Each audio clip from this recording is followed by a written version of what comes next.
A comienzos de 1937, el ejército sublevado, al mando de Queipo de Llano y las recién llegadas tropas italianas enviadas por Mussolini, emprendieron el ataque para la ocupación de la ciudad de Málaga.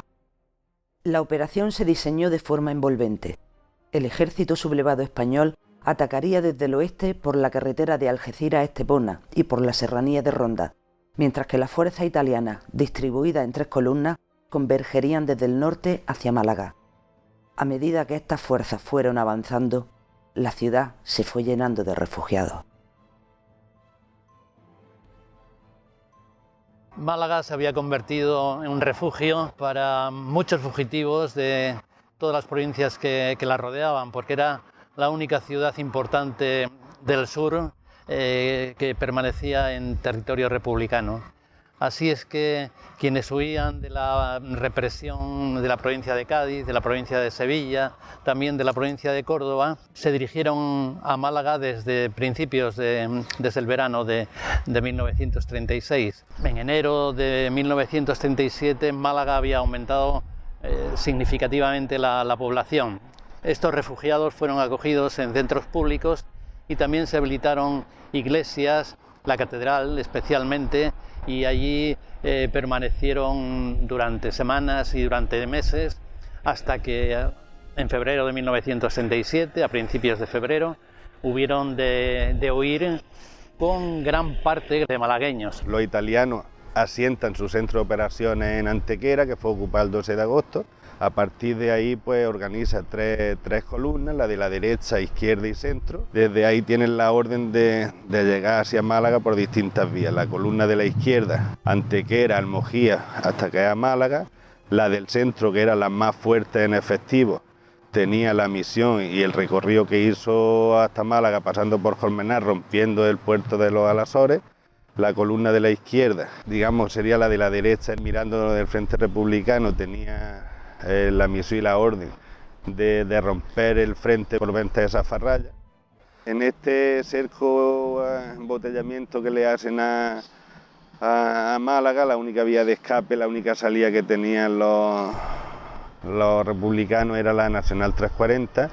En este transcurso de defensa última de Málaga, nos encontramos con la paradoja de que mientras se está intentando la última defensa de la capital, el Estado Mayor militar junto con los comisarios políticos abandonan sus puestos y se van de Málaga a las 5 de la tarde. Mientras tanto, el resto de militares que están bajo sus órdenes se ven totalmente abandonados, no tienen una disposición de orden de ninguna clase. El propio gobernador civil tampoco se le había comunicado la huida de Villalba, con lo cual tampoco pudo hacer la evacuación de la población civil, y a esto hay que unir que si siguen llegando a la capital la gente que está abandonando sus frentes, sus últimas posiciones, y están dejando que el ejército rebelde siga avanzando sin ninguna dificultad.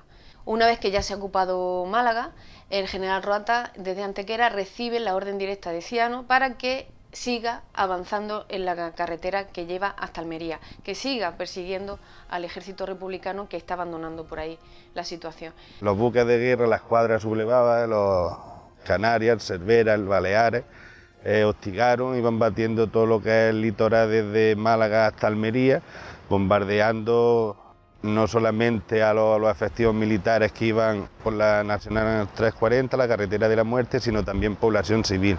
La huida estuvo llena de sufrimiento para los fugitivos. Por tierra eran las tropas italianas quienes los perseguían. Desde el aire fueron bombardeados por los aviones italianos y también por los aviones de la Legión Cóndor, los aviones alemanes.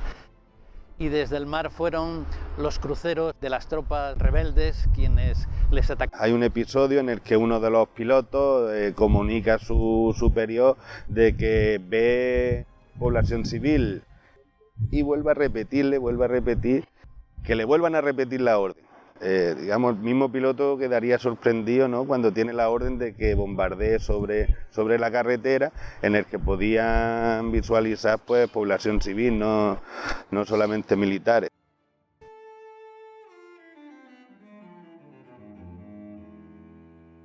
La carretera estaba atascada de gente y pronto comenzaron los bombardeos desde los acorazados fondeados cerca de la playa.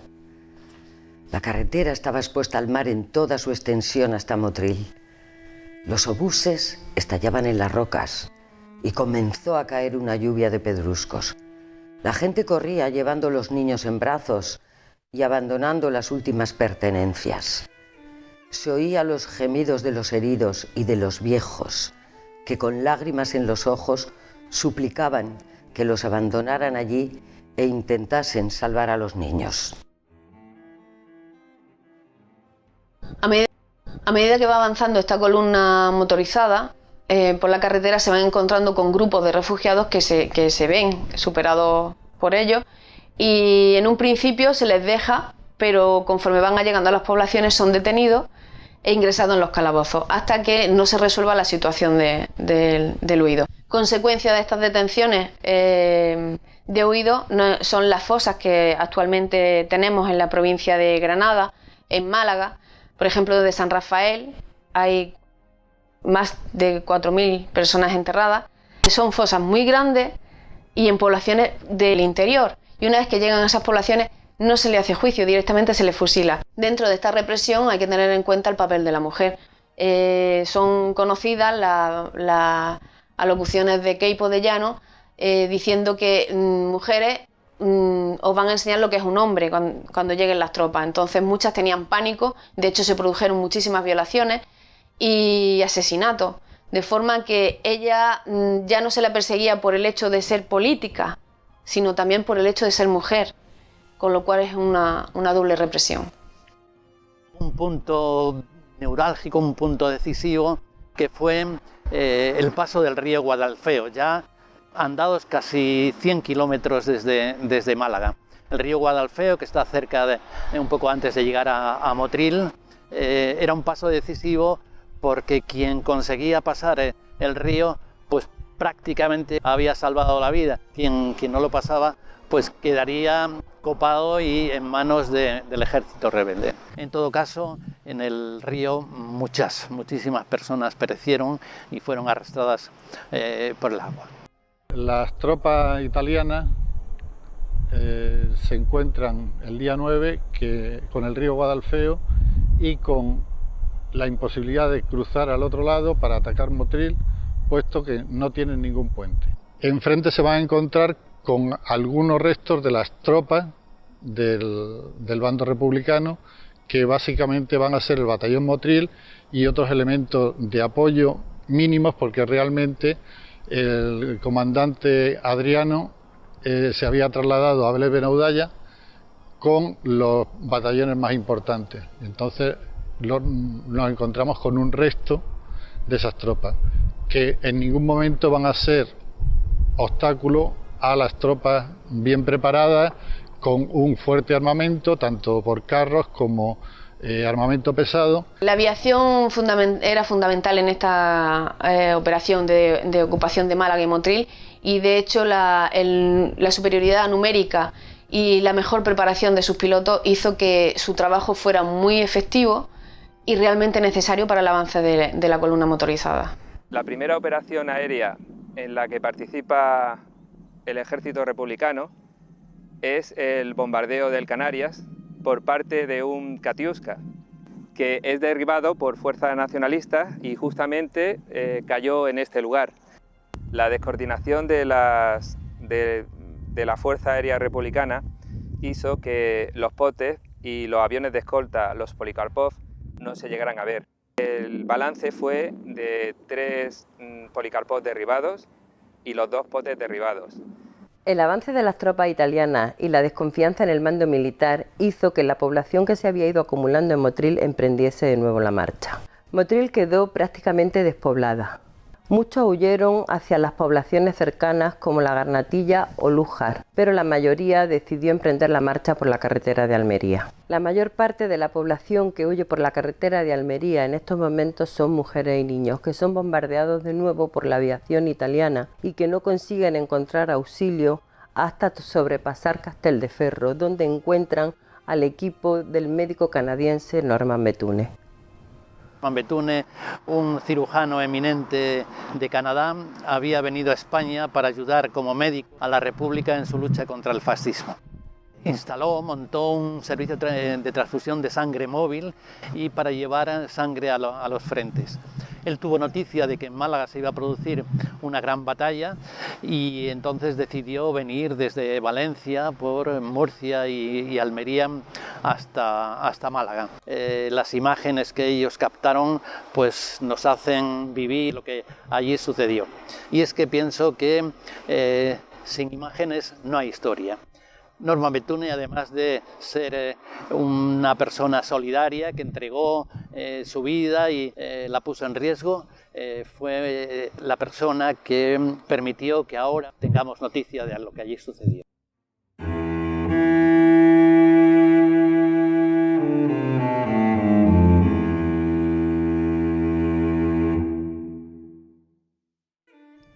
Ante el desastre de la caída de Málaga y la amenaza sobre Almería, el mando militar de la República decide movilizar por fin a la 6ª Brigada Mixta al mando de Miguel Gallo. El batallón Chapayev de la 13 Brigada Internacional llega al Buñol el día 13 y el Henri Villemain, que se encontraba en Utiel, llega a la Sierra de Luja el día 20 de febrero. La 13 Brigada Internacional se formó a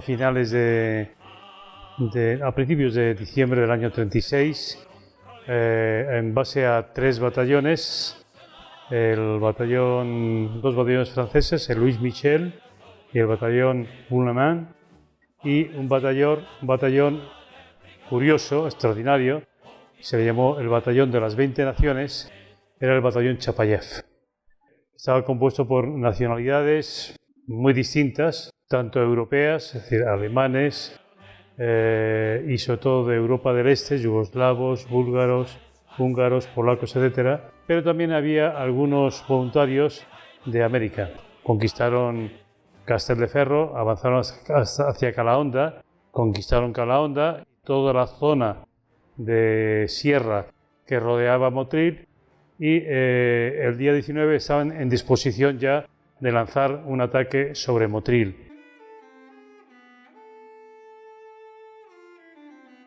Limpiamos la carretera de cadáveres y animales muertos. Ocupamos Gualchos, la Garnatilla y la Sierra de la Contraviesa, asegurando el flanco. Una patrulla se acercó a Calahonda antes del amanecer hasta la primera casa en la calle. A continuación, avanzamos y los fascistas se retiraron hacia la playa junto al castillo y después hacia la montaña. Calahonda era de nuevo nuestra. A mediados de febrero de 1937 llegan a la Sierra de Luja pues, el 2º batallón Henri Villemain, que venía de combatir en la parte de Teruel y que se trajeron para aquí, para esta zona, para cortar el avance de las tropas rebeldes. Llegaron por la Sierra de Lújar, ocuparon la Sierra de Luja enfrente de Órgiva. No tuvieron muchas bajas, tuvieron solamente 4 bajas a consecuencia de un bombardeo de la artillería franquista que estaba en Órgiva. Las condiciones de combate eran muy duras. Hay que tener en cuenta que entraron en combate en febrero de 37 y las condiciones de temperatura eran muy difíciles. Entonces, para estos jóvenes que conocían el frío de París, pues el frío de Sierra de Luja fue muy difícil para ellos acostumbrarse. La mayor operación militar en la cual participó el batallón Villemain fue el de apoyo al batallón Chapayev, que venía de la costa después de haber contenido a las tropas franquistas en Calahonda. Lo mandaron hacia esa zona para seguir por el valle de Trevele, ocupando Pitres, Busquista y subiendo hacia el Mulhacén, donde quedó establecido el frente. El batallón Chapayev fue situado en las faldas de Sierra Nevada, en la zona de Jubiles y Trevélez, para intentar contragolpear a las fuerzas fascistas. Y así fue. Se anticipó al avance preparado por las fuerzas fascistas y conquistaron una porción de terreno muy importante, unos pueblos muy importantes que fueron los de Pitres, Pórtugos y algunos más, Trevélez, desde luego, y con esto no solamente conquistaron territorios, sino sobre todo desarbolaron la ofensiva fascista que pretendía controlar la carretera de Málaga-Almería a la altura de Albuñol para así facilitar el avance por la costa de la otra columna fascista. A unos 3.000 metros de altitud, en mitad del hielo, construimos nuestro refugio entre las grietas de las rocas, amontonando piedras y cubriéndolas con nuestras mantas. Durante toda la noche, la tormenta transportaba la nieve desde todos los lados, y los camaradas, que estaban a punto de helarse, se apiñaron lentamente. El agua, la nieve descongelada, brotó de los muros. Las manos rígidas, los dedos congelados. Quedamos cegados por la fatiga y el agotamiento, pero nadie se durmió porque sabíamos que ese sería el final. Cuando nos relevaron después de 11 días, solo quedábamos 6 alemanes y 6 suecos. El 26 de febrero, los sublevados contraatacaron en Pitres con apoyo de la aviación alemana, causando al menos 2 muertos y 3 heridos entre los republicanos, pero sin afectar a la línea del frente. En total, el batallón perdió en la Alpujarra 7 hombres y tuvo 13 heridos. Además, 50 de ellos tuvieron que ser evacuados de las cumbres con síntomas de congelación. El 27 de marzo de 1937, la 13 Brigada Internacional abandonó el frente Motril-Mulhacén con destino a Pozo Blanco. Afortunadamente tenemos testimonio de todo esto gracias a 2 fuentes magníficas. Por un lado, a Alfred Kantorowicz, el comisario.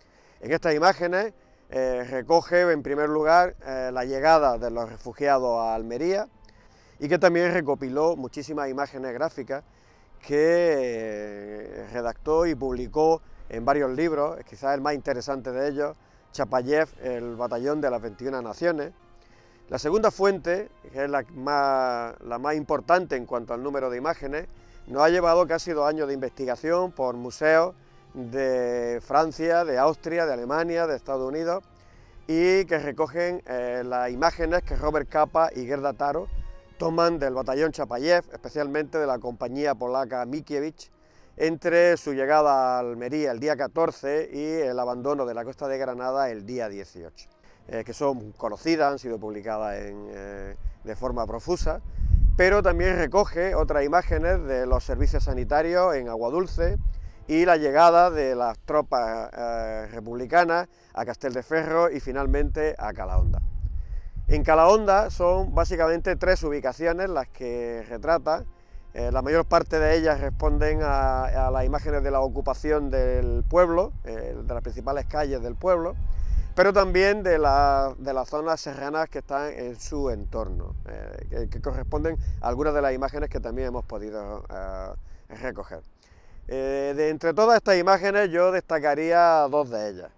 Por un lado, la que Robert Capa hace del brigadista junto al cartel de Calahonda, que tiene un claro motivo propagandístico. Está diciendo, la República ha contraatacado, estamos ganando terreno, hemos avanzado casi hasta las puertas de Motril, se ha frenado el avance italiano, Almería está a salvo, ¿no? Ese es el objetivo de esa imagen. Y la otra, la que Gerda Taro toma también en Calahonda, sobre una miliciana a caballo. Esa es una imagen cargada de propaganda, ¿no? Lo que pretende decir es claramente que la República no se rinde frente a esas imágenes de las mujeres enlutadas, de los niños, de los ancianos en Almería. Esa imagen de una joven a caballo, un caballo, una montura blanca, desafiante, claramente está diciendo por un lado que la República no se rinde y está haciendo un llamamiento adicional a los hombres, como recoge directamente la portada de la imagen de esta miliciana en Spanelco, está diciendo las mujeres van al frente, hay que ir al frente. Es un llamamiento muy nítido a los hombres para que no abandonen los frentes y sigan en la lucha de la República contra el fascismo. El 27 de julio, 6 días antes de su cumpleaños, Gerda Taro moriría en Brunete aplastada por un tanque republicano. Fue enterrada en París. Tras su muerte, su legado fotográfico desapareció oculto entre las imágenes de Capa. El batallón Chapayev se disolvería al mes siguiente tras ser diezmado en la batalla de Villanueva de la Cañada. Las brigadas internacionales abandonaron España casi un año después, el 23 de septiembre de 1938. Al llegar a sus países de origen, fueron detenidos, encarcelados o fusilados. Gran parte de ellos acabaron en los campos de concentración nazis. La obsesión que ellos tenían, las brigadas internacionales, era que frenando el fascismo en España se podía frenar el avance del fascismo en Europa y en el mundo. Desgraciadamente, ese llamamiento de las brigadas internacionales y de la República Española por intentar evitar una tragedia mundial, es decir, la Segunda Guerra Mundial, intentando frenar el fascismo aquí en España cuando todavía se estaba a tiempo, no se pudo lograr porque las democracias, las llamadas democracias occidentales, fallaron, y sobre todo Francia, Inglaterra y Estados Unidos.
Y amarga el cañudo, la audacia provoca, el ingenio invoca de nuestra nación.